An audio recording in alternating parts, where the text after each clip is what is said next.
నమస్కారం. కనుమ కాంతులు కార్యక్రమానికి స్వాగతం. ముచ్చటైన మూడు స్వరాల సమాహారం సంక్రాంతి సంబరంలో కనుమ.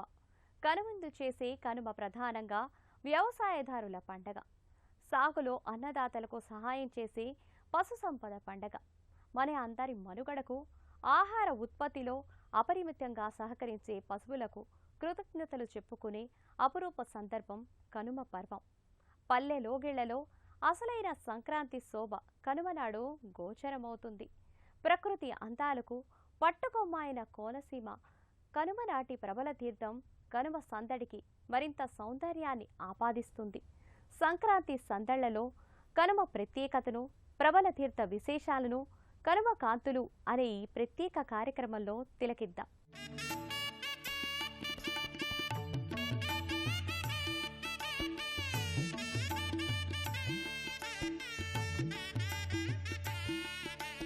భోగి సంక్రాంతి సౌందర్య సమీరాన కనుమ వైభవం ప్రకటితమవుతుంది. సంక్రాంతికి భోగి భాగ్యాన్ని ఆపాదిస్తే ఆ సంక్రాంతికి కనుమ కమనీయత్వాన్ని అందిస్తుంది. సంక్రాంతిని సుసంపన్నం చేసే దివ్య సందర్భం కనుమ. పరోపకారమే ధ్యేయంగా గల మూగ జీవాల్ని సభక్తికంగా పూజించి వాటిని గౌరవించే రమణీయ వేడుక కనుమ.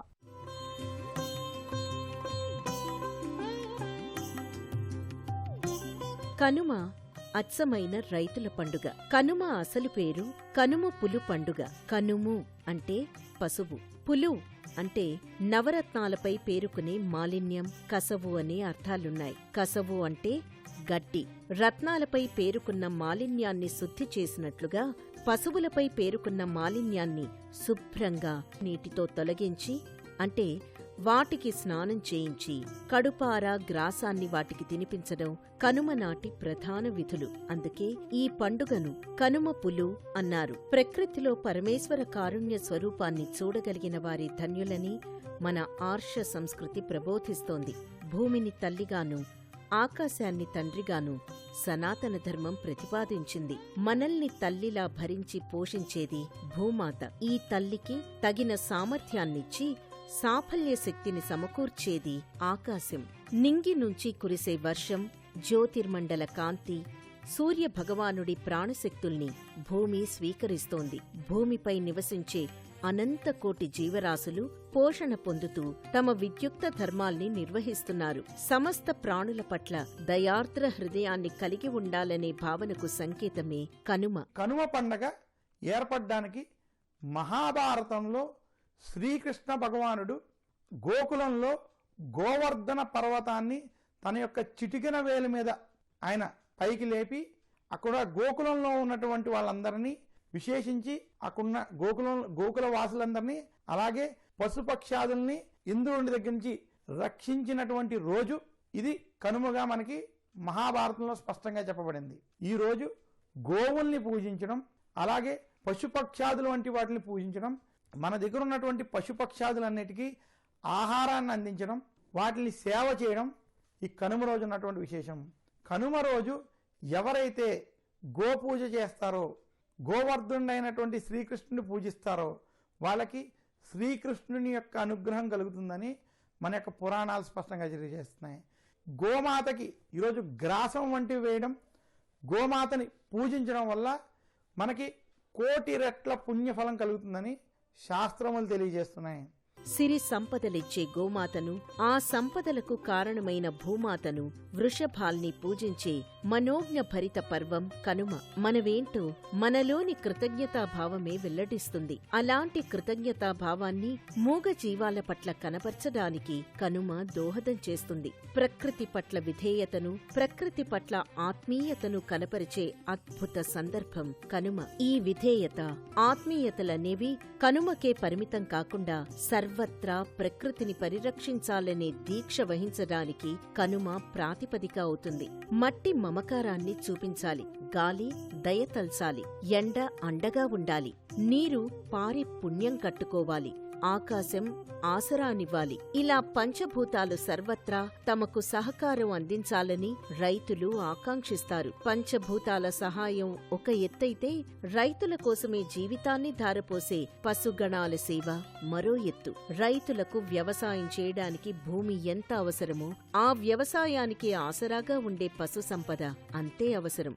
గుప్పెడు దాణాతోనూ, చాటెడు తవుడుతోనూ, చిన్న గడ్డి మోపుతోనూ వాటి రుణం తీరిపోదు. ఏ జన్మ అనుబంధమో ఈ జన్మలో పశువులుగా మారి వ్యవసాయంలో రైతుకు అవి సాయం చేస్తాయి, తమ రుణం తీర్చుకునే ప్రయత్నం చేస్తాయి. వాటి పట్ల మనం కృతజ్ఞతాభావాన్ని ప్రదర్శించడానికి కనుమ ఉపకరిస్తుంది. అందుకే థ్యాంక్స్ గివింగ్ ఫెస్టివల్గా ఆంగ్లేయులు అభివర్ణించారు, కృతజ్ఞతా సమర్పణ పర్వంగా విశ్లేషించారు. కనుమ నాడు పశువుల్ని శుభ్రంగా కడిగి, కొమ్ములకు రంగులు వేసి, వాటి శరీరానికి పసుపు రాసి, కుంకుమతో అలంకరించి, పుష్పమాలికలను వేసి, కడపార ఆహారం పెట్టి, వీధుల్లో ఊరేగించడం రైతులు నిర్వహించే ప్రధాన విధులు. ఇవన్నీ పశు సంపద పట్ల కృతజ్ఞతను వ్యక్తీకరించడానికి, పనిలో సహాయానికి పూజ్యాభావం ప్రకటించే పండుగగా కనుమకు ఎంతో ప్రత్యేకత ఉంది. మానవత్వం, దయాతత్వం, సౌభ్రాతృత్వ మేలు కలయికగా కనుమ పండగ కనువిందు చేస్తుంది. దేవతల్ని, పితృదేవతల్ని ఆరాధించడంతో పాటు సాటి మనుషులతో సామరస్యాన్ని పంచుకొని ఆనందించాలనేది సంక్రాంతి సందేశం. వ్యవసాయ ప్రధానమైన మన దేశంలో సాగుబడికి ప్రత్యేకత, పవిత్రత ఉన్నాయి. రైతుకి, వ్యవసాయానికి దేశం ఎల్లప్పుడూ ప్రాధాన్యమివ్వాలి. ఎంతగా పారిశ్రామిక ప్రగతి సాధించినా ఆహార సమృద్ధి ఉంటేనే ప్రజలు సుభిక్షంగా ఉంటారు. సేంద్రియ ఎరువుల వాడకం, పశు సంపద సహాయంతో వ్యవసాయం వంటి శ్రేష్టమైన పద్ధతుల్ని భారతీయులు అనాదిగా అవలంబిస్తూ ప్రపంచానికే ఆదర్శంగా నిలిచారు. ఈ సౌర పర్వంలో పశువుల్ని పూజించడం ఎంతో విలక్షణత్వం. తమ కృషిలో భాగస్వాములైన పశువుల పట్ల కృతజ్ఞతాభావాన్ని ప్రకటించే భారతీయ సంస్కార దృక్పథానికి సమస్త ప్రపంచం నమస్సులు సమర్పిస్తుంది. శ్రమజీవులు, కష్టజీవులు, శ్రామికులు, కర్షకులు, రైతుల పండుగగా ప్రశంసించదగిన కనుమ పర్వంలో సమాజంలో అందరితో పంట ఫలాల్ని పంచి ఆనందానుభూతుల్ని పంచుకోవడం ప్రత్యేకత. వ్యవసాయం అంటే పశువులతో సమ్మిళితమై ఉంటుంది. వాటి సహాయంతోనే రైతులు ఆరుగాలం కష్టించి పంటలు పండిస్తూ సుఖ సంతోషాలతో ఉంటారు.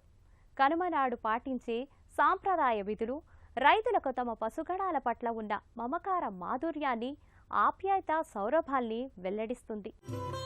కనుమనాడు పశు సంపదలో లక్ష్మీ కళ తాండవిస్తుంది. కనుమనాడు లక్ష్మీదేవి పశువులలో దివ్య తేజస్సుగా మమేకమవుతుంది. పశువుల శ్రమశక్తి లక్ష్మీ తత్వానికి సంకేతం. అందుకే వాటిని అలంకరించి మెడలు గంటలు, గవ్వలు కడతారు. పశువుల కొమ్ములకు వెండి తొడుగులు, కాళ్లకు గజ్జెలు కడతారు. పచ్చగడ్డి, శనగపిండి పొంగళ్ళు పశువుల పాకల్లో ఉండి వాటికి ఆహారంగా పెడతారు. ఈ కనుము పశువుల పండగగా ప్రసిద్ధి పొందింది. ఎందుకు అంటే మనం ఈనాడు కడుపు నిండా అన్నం తింటున్నాము అంటే ఆ అన్నం తినడానికి రైతు ఎంత కారకుడో, ఆ రైతుకు సహకరించినటువంటి జంతువులు అంటే ఆవులు, గేదెలు, ఎడ్లు ఇవి కూడా అంతే ప్రాధాన్యం సంతరించుకున్నాయి. అంటే మనకిప్పుడు ఎడ్ల బండితో, నాగలితో దున్నే పద్ధతి తగ్గిపోయింది, కానీ ఒకప్పుడు వాటి వల్లే కదా పొలం పనులు జరిగేవి. అందువల్ల వాటిని కూడా గౌరవించుకుంటూ వాటికి కూడా ఆట విడిపివ్వడం. ఒక పశువులనే కాదు, పశువుల కాపర్లకు కూడా ఆట విడిపిచ్చేస్తారు. ఆనాడు తప్పనిసరిగా పశువుల శాలంతా ఇంటి యజమాని శుభ్రం చేసుకోవడం. ఇట్లా పొలంలో రైతులు ఉంటారు కదా, తమ పొలం చేసేవాళ్ళు, వాళ్ళందరికీ కూడా ఆనాడు బట్టలవి పెట్టడం, వాళ్ళని గౌరవించటం పద్ధతి. పశువుల కొట్టాల్లో పాల పొంగళ్లు ఉండి మూగజీవాలకు ఆహారంగా పెట్టి కొంత పొంగలిలో పసుపు కుంకుమలు చల్లి రైతులు సస్యలక్ష్మి ప్రసాదంగా పొలాల్లో చల్లుతారు. దీనినే పోలి చల్లడం అంటారు. ఇదే సందర్భంలో గ్రామ దేవతలకు పెరుగన్న నివేదన చేసి కనుమ ప్రసాదంగా రైతు కుటుంబాలు ఇంటిల్లిపాది స్వీకరిస్తాయి. కనుమనాడు కలగలుపు కూర తినడం సంప్రదాయం. కనుమనాడు మినుము తినాలనేది పెద్దల మాట. అందుకే కనుమనాడు మినపగారెలు, ఆవడలు తప్పకుండా తయారు చేస్తారు. కనుమనాడు చేసే పిండి వంటలు, వంటకాలు శరీరానికి పుష్టినిస్తాయి. కనుమ పండుగకు వేదకాలం నుంచి సంప్రదాయ పరంపర కొనసాగుతుంది. అవడు ఉత్సవం అనే పేరుతో కనుమ పండుగ విధి విధానాల్ని అథర్వణ వేదంలో పేర్కొన్నారు. కనుమను తమిళనాడులో మాట్టు పొంగల్ పేరిట నిర్వహిస్తారు. కనుమకు తమిళనాట ఎంతో ప్రాధాన్యం ఉంది. తమిళంలో మాట్టు అంటే పశువు అని అర్థం. జల్లికట్టు పేరిట ఎడ్ల పందాల్ని ఊరూరా నిర్వహిస్తారు. కనుమనాడు గోవుల్ని పూజించడం మరో ముఖ్యమైన విధి. ఆవులకు కాయగూర ముక్కలు, ఆకుకూరలు, పండ్ల ముక్కల్ని తినిపిస్తారు. ఈ కనుము పాడి పంటలతో అభివృద్ధి చెందాలి అని మానవులందరూ భగవంతుణ్ణి ఆరాధిస్తారు. స్వామి, నీ వల్లనే, హే సూర్యదేవ, హే సూర్యభగవానుడా, నీ వల్లనే సమస్తమైనటువంటి ప్రకృతి విరాజిల్లుతున్నది. నీ వల్లనే మేఘములు సృష్టింపబడుతున్నాయి. నీ వల్లనే వర్షములు కురుస్తూ ఉన్నాయి. నీ వల్లనే ఋతుచక్రములన్నీ నడుస్తూ ఉన్నాయి. ఈ సూర్యుడే గనక లేకపోతే మానవ జీవనము అనేటువంటిది లేదని భావించి పాడి పంటలతో కళకళలాడాలి. ఈ లోకమంతా పాడి పంటలతో కళకళలాడాలి, సస్యశ్యామలమై ఈ భూమి వర్ధిల్లాలి అని భావించి పాడి పంటలకు ప్రధానభూతమైనటువంటి గోమాతలను సేవిస్తారు. పశు సంపద అభివృద్ధి చెందాలి అని చక్కగా ఆబోతులను అలంకరించేస్తారు. అలాగే గోమాతలను అలంకారం చేస్తారు. పశువులు కదా అని మనం నిర్లక్ష్యం చెయ్యకూడదు. ఆ పశువుల వల్లనే మనకు పాడి పంటలు చక్కగా వస్తున్నాయి. పాలు గాని, పెరుగు గాని, ఆరోగ్యం గాని, ఎక్కడైతే గోమాత సమస్తమైనటువంటి ప్రదేశములందు అలా నడయాడుతుందో ఆ గోమాత తొక్కినటువంటి చోటు అత్యంత పుణ్యమైనటువంటి ప్రదేశం. ఆవులు, ఎద్దుల కొమ్ములకు నూతన వస్త్రాల్లో కట్టిన రూపాయి నాణాల్ని అలంకరిస్తారు. ఇలా చేయడం వల్ల పశు సంపద వృద్ధి అయి రైతుల లోగిళ్లన్నీ పాడి పంటలతో సమృద్ధి అవుతాయని విశ్వాసం. సకల దేవతా స్వరూపిణి గోవు. గోమాతలను ఆశ్రయిస్తే సమస్త దేవతా శక్తులు వర్ధిల్లుతాయి. గో సంపదే రైతులకు లక్ష్మీప్రదమైన సంపత్తి. కనుమనాడు గో ఆరాధన, గోవుల ఊరేగింపు, గోక్షీర వితరణ, గోశాలల్ని మామిడి ఆకులు, పుష్పమాలికలతో అలంకరించి రాతి స్తంభాన్ని ఏర్పాటు చేయడం వంటి ప్రక్రియల్ని నిర్వహిస్తారు. అమృతతుల్యమైన గోక్షీర ప్రాధాన్యాన్ని ఎన్నో రీతులలో విశ్లేషించారు. ఆవు పాలు మానవులకు సమగ్రమైన ఆహారమై అమృత తుల్యంగా వర్ధిల్లుతున్నాయి. సాక్షాత్తు బ్రహ్మకు ప్రతిరూపమైన గోవులోనే విష్ణు, మహేశ్వర్ల అంశ కూడా సమ్మిళితమై ఉంటుంది. త్రిమూర్తి స్వరూపమైన గోవుకు ఎలాంటి హాని తలపెట్టినా ఆ పాపం జన్మజన్మలకు వెంటాడుతుందని విష్ణు పురాణం తెలియజేస్తోంది. అందుకే కనుమనాడు గోవును పూజించటం వల్ల సమస్త దేవతల్ని ఏకకాలంలో ఆరాధించిన ఫలితం చేకూరుతుంది. గోవుకు కృతజ్ఞతల సమర్పణమే కనుమనాటి గోపూజలో ప్రధాన భాగం. పక్షులు పంట పాడు చేయకుండా ఉండేందుకు, పక్షులు పురుగులు తిని సహాయం చేసినందుకు పక్షులకు సైతం కనుమనాడు రైతులు కృతజ్ఞతలు తెలియచేస్తారు. అప్పుడే నూర్చిన వరి కంకుల్ని తెచ్చి చక్కటి కుచ్చులుగా తయారు చేస్తారు. ఇంటి ముంగిట వసారాలు ఆ కుచ్చుల్ని వ్రేలాడదీస్తారు. అలాగే కొన్ని ప్రాంతాల్లో కనుమనాడు ఆలయాల్లో వరి కంకుల్ని గుత్తులుగా కట్టే సంప్రదాయం ఉంది. ఈ కంకుల్లోని ధాన్యాన్ని పక్షులు ఆహారంగా స్వీకరిస్తాయి. తమిళనాడులో ఆడపడుచులు పుట్టింటికొచ్చి కనుమనాడు అన్నపు ముద్దల్ని ఊరి బయటకు తెచ్చి పక్షులకు పెడతారు. నవధాన్యాలను కలిపి వాటిని కనుమనాడు ప్రత్యేక ప్రదేశంలో మట్టిలో చల్లి అవి మొలకలుగా ఎదిగిన తర్వాత ఆ మొలకల్ని గోవుకు తినిపించడం వల్ల గ్రహ దోషాలు నివారణ చెందుతాయి. అలాగే నవధాన్యాల్ని పక్షులకు దాణాగా వెయ్యాలి. కనుమ పర్వానికి ఆధ్యాత్మిక శోభ నేపథ్యం ఉంది. గోవులకు, గోపికలకు ఆది నాయకుడైన శ్రీకృష్ణ పరమాత్మ దివ్యానుగ్రహానికి కనుమ పర్వం ప్రతీక. జీవకోటి పరిపాలకుడైన పరమాత్మ పశువుల కోసం కనుమ పర్వానికి ప్రత్యేకతను ఆపాదించాడు. గోవులను, జీవులను సరిసమానంగా పాలించిన పరంధాముడి కరుణారస దృష్టి కనుమ పండుగపై పరిపూర్ణంగా ప్రసరించింది. అలనాడు గోవర్ధన పర్వతాన్ని తన చిటికన వేలితో పైకెత్తి నంద గోకులాన్ని శ్రీకృష్ణ పరమాత్మ రక్షించాడు. ఆ అద్భుత ఘట్టం ఆవిష్కారమైంది కనుమ పండుగనాడే. పశుపోషణ, రక్షణ మానవజాతి కర్తవ్యంగా శ్రీకృష్ణ భగవానుడే సుస్థిరం చేశాడు. అలనాటి కనుమ నుంచే పశువుల్ని పూజించే సంప్రదాయం ఏర్పడింది. సంక్రమణ కాలంలో ప్రధానంగా పితృదేవతల్ని స్మరించుకొని వారికి తర్పణాలు నిర్వర్తించాలి. కనుమనాడు పితృదేవతలకు మినప గారెల్ని సమర్పిస్తారు. తర్వాత ముఖ్యంగా ఈ కనుమ రోజు మనం చేయాల్సింది ఏంటంటే పశు పక్షాదులను ఆరాధించడము. అంటే ఇన్ని రోజులుగా మనకు కావాల్సినటువంటి ఆహారాన్ని పండించడానికి ఉపయోగపడినటువంటి ప్రతి పశువుని కూడా మనము ఆరాధించాలి. అంటే ప్రతి పశువుకి కూడా మనము కృతజ్ఞత భావాన్ని తెలియజేసుకోవాలి. ఏ విధంగా అంటే వాటిని శుభ్రంగా కడిగేసి చక్కగా వాటిని అలంకరించేసి వాటి కొమ్ములకి రంగురంగు ఇవి కడుతూ ఉంటారు, బట్టల్ని కడుతూ ఉంటారు. ఆ బట్టల్లో కూడా కొన్ని నాణాలు పెడతారు.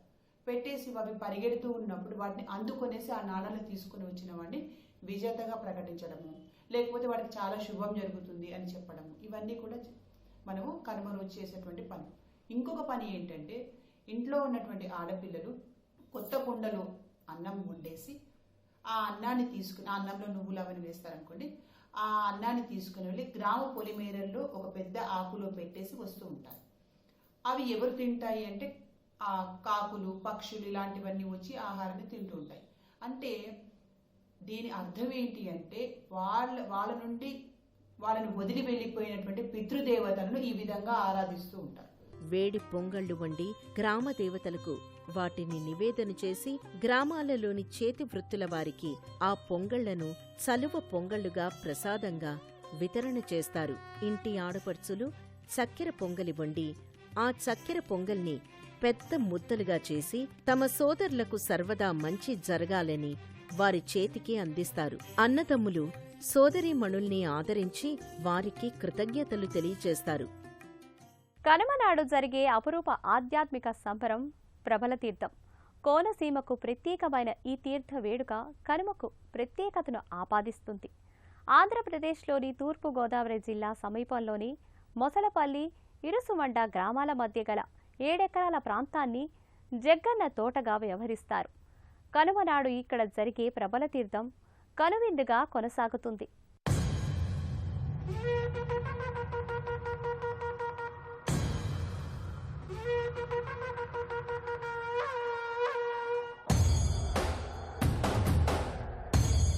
నాలుగు శతాబ్దాల పైబడిన చరిత్ర ఉన్న ప్రబల తీర్థం కనుమకు ఉత్సవ సంరంభాన్ని అందిస్తుంది. ఏకాదశ రుద్ర స్వరూపాలు ఒకే లోగిలిలో దర్శించుకునే అరుదైన సందర్భం ఈ వేడుక ద్వారా సాకారమవుతుంది. వివిధ ప్రాంతాల నుంచి వేలాది మంది భక్తులు ఈ తీర్థంలో పాల్గొంటారు. పెద్దాపుర సంస్థానాధీశుడైన రాజా వత్సవాయి జగన్నాథరాజు ఈ తీర్థ నిర్వహణకు విశేష కృషి చేశారు. అందుకే ఆయన పేరిటే తీర్థంగా జరిగే ప్రాంతాన్ని జగ్గన్న తోటగా వ్యవహరిస్తారు. కోనసీమలోని ప్రధానమైన 11 శివస్వరూపాలు జగ్గన్న తోటకు ప్రబల రూపంలో తరలివచ్చి భక్తుల్ని అనుగ్రహిస్తాయి.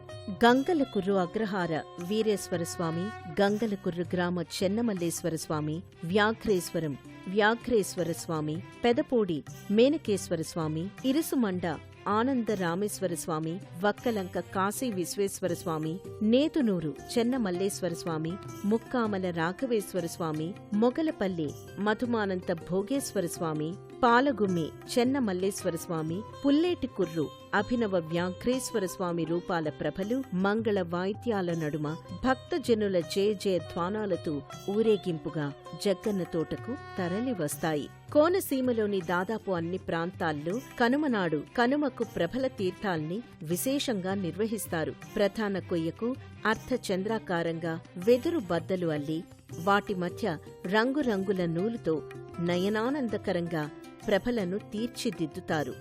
శిఖర భాగంలో త్రిశూలం, మధ్య భాగంలో మకర తోరణంతో ఉన్న మహారుద్రుడి ఉత్సవ ప్రతిమను కొలువు తీరుస్తారు. దీనిని ఒక బల్లపై అమర్చి భుజాలపై మోస్తూ అశరభ శరభ అంటూ శరభ నామస్మరణతో భక్తులు ప్రభల్ని తీర్థస్థలికి తీసుకువెళ్తారు. ఈ ప్రభల్ని పరమశివ స్వరూపమైన వీరభద్ర ప్రభలుగా వ్యవహరిస్తారు. ఈ ప్రభల్ని మామూలు రహదారుల వెంటగాని వాహనాల మీదగాని తీసుకువెళ్లడం సంప్రదాయం కాదు. ఎంత దూరమైనా భక్తులు తమ భుజాల మీద మోస్తూ పంట చేల మధ్య నుంచి, కాలువల నుంచి, నదీ నదాల్ని దాటుకుంటూ జగ్గన్న తోటకు విచ్చేస్తారు. మనిషి శరీరంలోని మనసుతో పాటు పంచ జ్ఞానేంద్రియాలు, పంచ కర్మేంద్రియాలు మొత్తం కలిపితే 11. ఈ 11 ఇంద్రియాల్ని పరమాత్మ ఆధీనంలో ఉంచాలని చెప్పడానికి ఏకాదశ రుద్రులు సంకేతం. ఏకాదశ రుద్రులు ఏకీకృతంగా దర్శనమిచ్చే అపురూప వేడుక జగ్గన్న తోట ప్రబల తీర్థం సంరంభం. పల్లె లోగిళ్లకు స్వర్ణ సంక్రాంతి సౌందర్యాన్ని ఆపాదించే పండుగ కనుమ. కలిసి ఉంటే కలదు సుఖం, ఐకమత్యమే మహాబలం అనే సమష్టి భావనకు కనుమ సంకేతం. మూగ జీవాల పట్ల ఆత్మీయతను కనబరుస్తూ, సాటి వ్యక్తుల పట్ల సామరస్య ధోరణిని అవలంబిస్తూ అందరం కనుమ పండుగ మాధుర్యాన్ని ఆస్వాదిద్దాం. కనుమ శుభాకాంక్షలతో నమస్కారం.